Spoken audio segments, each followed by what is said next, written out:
আসসালামু আলাইকুম। জৈব রসায়নের চতুর্থতম ক্লাসে সবাইকে স্বাগতম। আমরা গত ক্লাসে আহ, জৈব যৌগে বন্ধন প্রকৃতি, দ্যাট মিন্স সমযোজী বন্ধন, আর এর মধ্যে সিগমা বন্ধন, পাই বন্ধন, কার্বনের যোজ্যতা কেন 4 হয় থেকে শুরু করে sp3 সংকরণ পর্যন্ত দেখেছিলাম। আজকে আমরা দেখব কার্বনের sp2 সংকরণ, sp সংকরণ এবং চেষ্টা করব সমগোত্রীয় শ্রেণী পর্যন্ত কভার করার। তাহলে চলো শুরু করি।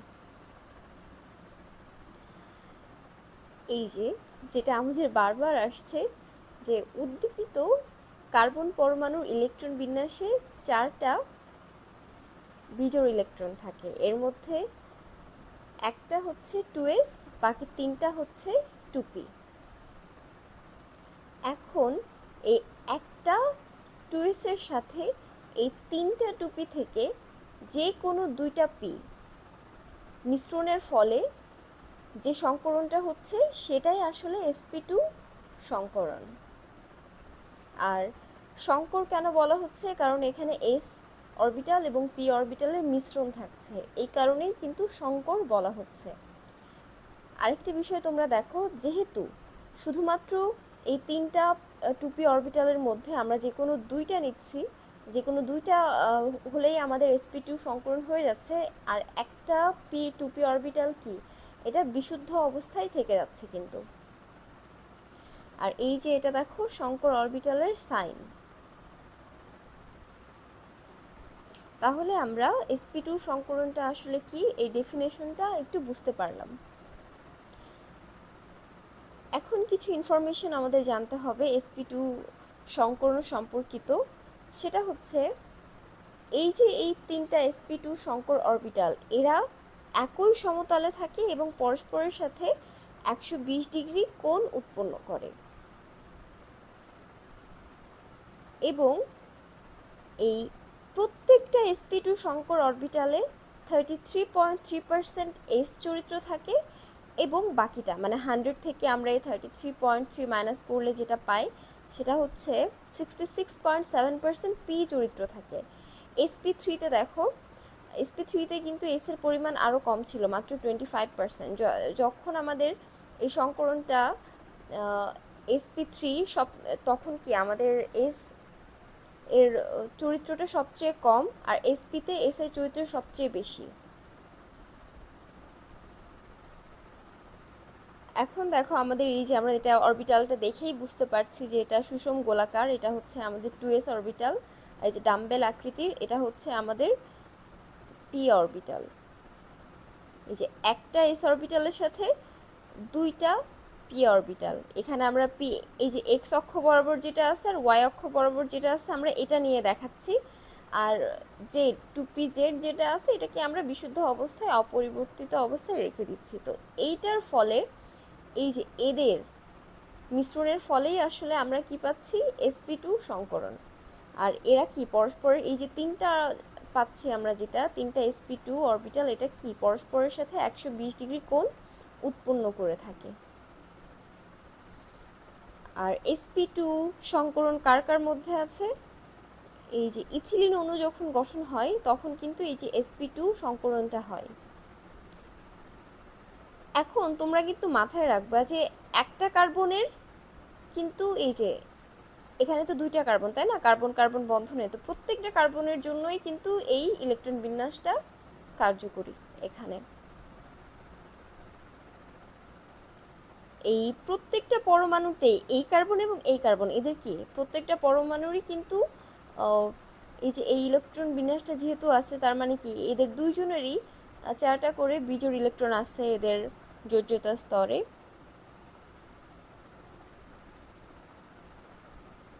আর এখানে দেখো কার্বন কার্বন 2টা পরমাণুর মধ্যে একটা সিগমা বন্ধন গঠন হচ্ছে, আর সিগমা বন্ধনটা কখন গঠন হয়, এটা হচ্ছে মুখোমুখি।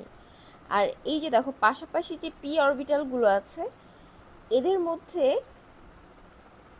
পাই বন্ধন হচ্ছে পাশাপাশি আংশিক অতিক্রমণের ফলে।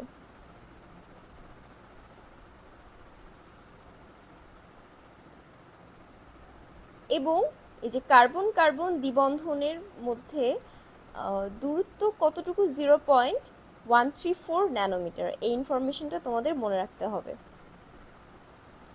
আর জ্যামিতিক আকৃতির দিক থেকে sp2 অরবিটাল সমতলীয় সুষম ত্রিকোণাকার হয়ে থাকে। এদের যার কোণের মান হচ্ছে 120 ডিগ্রি এবং কার্বন কার্বন দ্বিবন্ধন দূরত্ব 0.134 ন্যানোমিটার।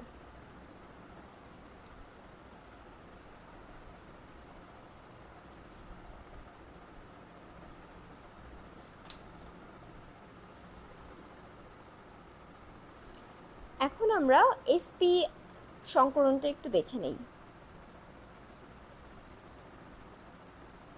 এই যে sp সংকরণে কি 3টা বন্ধন থাকে কার্বন কার্বনের মধ্যে, আর এই 3টা বন্ধনের মধ্যে একটা সিগমা বন্ধন 2টা পাই বন্ধন থাকে।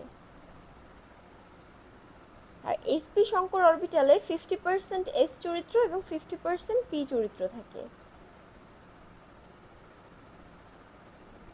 আর এক্ষেত্রে কি হয় দেখো, এক্ষেত্রে এখানে তো হচ্ছে 2টা কার্বন পরমাণু আছে, আমরা দেখতে পাচ্ছি এই কার্বন পরমাণু উদ্দীপিত অবস্থায় এই যে 2s অরবিটাল একটা 2p অরবিটালের সাথে মিশ্রিত হয়ে sp সংকরণটা আসলে হয়।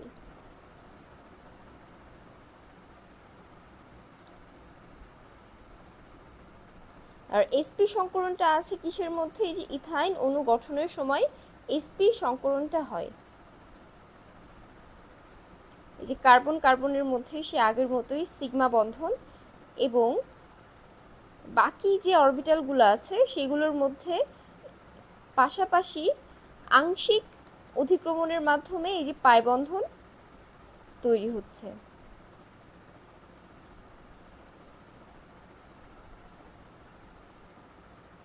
তোমাদের এখান থেকে যে ইনফরমেশনটা জানতে হবে সেটা হচ্ছে sp অরবিটাল সমতলীয় সরলরৈখিক এবং এদের মধ্যে কোণ 180 ডিগ্রি, এবং এই যে ত্রিবন্ধনে কার্বন কার্বন ত্রিবন্ধনে এদের মধ্যে দূরত্ব হচ্ছে 0.120 ন্যানোমিটার।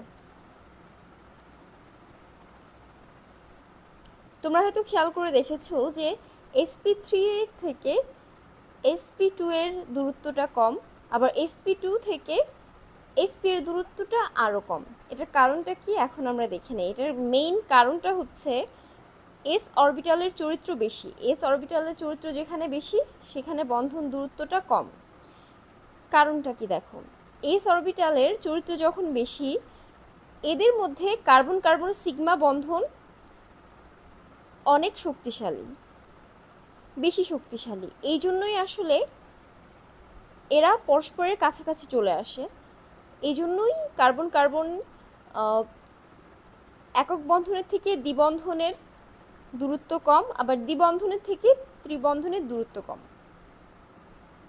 সো এটা অ্যাপ্লাই করে আমরা বলতে পারি, এখানে যে প্রশ্নগুলো আছে সেগুলোর উত্তর দিতে পারি যে এই যে খ নাম্বার যেটা আছে যে দ্বিবন্ধন দূরত্ব কার্বন কার্বন ত্রিবন্ধন দূরত্ব দ্বিবন্ধন দূরত্ব অপেক্ষা কম কেন, বা ইথেন অণুতে কার্বন পরমাণুর কিরূপ অরবিটাল আছে এটা আমরা sp3 সংকরণে দেখেছিলাম।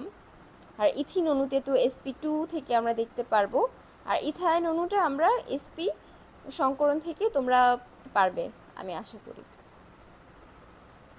আর এখানে দেখো একটা চার্ট আছে, সেটা কি ইথেন ইথিন এবং ইথাইন অণুর গঠন, বন্ধন কোণ এবং বন্ধন দূরত্বটা, যেটা অলরেডি আমরা দেখেছি এখানে চার্ট আকারে আছে, তোমাদের সুবিধা হবে আমি আরেকবার বলে দিচ্ছি। ইথেন অণুতে sp3 সংকরণ হচ্ছে 4টা, sp2-তে 3টা এবং sp-তে 2টা, একটা একটা করে কমছে। আর ইথেনে H বৈশিষ্ট্য 25%, ইথিনে 33.3 এবং ইথাইনে 50%। বন্ধন কোণ ইথেনের জন্য 109.5 ডিগ্রি, ইথিনের জন্য 120 ডিগ্রি এবং ইথাইনের জন্য 180 ডিগ্রি। আর বন্ধন দূরত্বটা একটু দেখো, ইথেনের জন্য 0.154 কার্বন কার্বনের মধ্যে, কার্বন হাইড্রোজেনের জন্য 0.110 ন্যানোমিটার, কার্বন কার্বন দ্বিবন্ধন 0.134 ন্যানোমিটার, আর কার্বন হাইড্রোজেনের ক্ষেত্রে এখানে 0.109 ন্যানোমিটার, কার্বন কার্বন ত্রিবন্ধন বা ইথাইনের ক্ষেত্রে 0.120 ন্যানোমিটার, আর কার্বন হাইড্রোজেন একক বন্ধনে 0.106 ন্যানোমিটার। এগুলো কিন্তু তোমাদের মনে রাখতে হবে। আর এটার মধ্যে সবচেয়ে ইম্পর্টেন্ট হচ্ছে এই যে যৌগের জ্যামিতিক গঠন, এটা প্রায় পরীক্ষায় আসে, সেটা হচ্ছে ইথিনের সমতলীয় ট্রাইগোনাল, বা তোমরা সহজভাবে মনে রাখবে যে দ্বিবন্ধনের ক্ষেত্রে সমতলীয় ট্রাইগোনাল, আর একক বন্ধনের ক্ষেত্রে চতুস্তলকীয়, এবং এদের সিগমা বন্ধন আবর্তনশীল থাকে। আর যদিও তেমন একটা ইম্পর্টেন্ট না, তারপরেও বলে রাখি যে এসপিতে বা কার্বন কার্বন ত্রিবন্ধনে এই যৌগগুলোর জ্যামিতিক গঠন সরলরৈখিক হয়।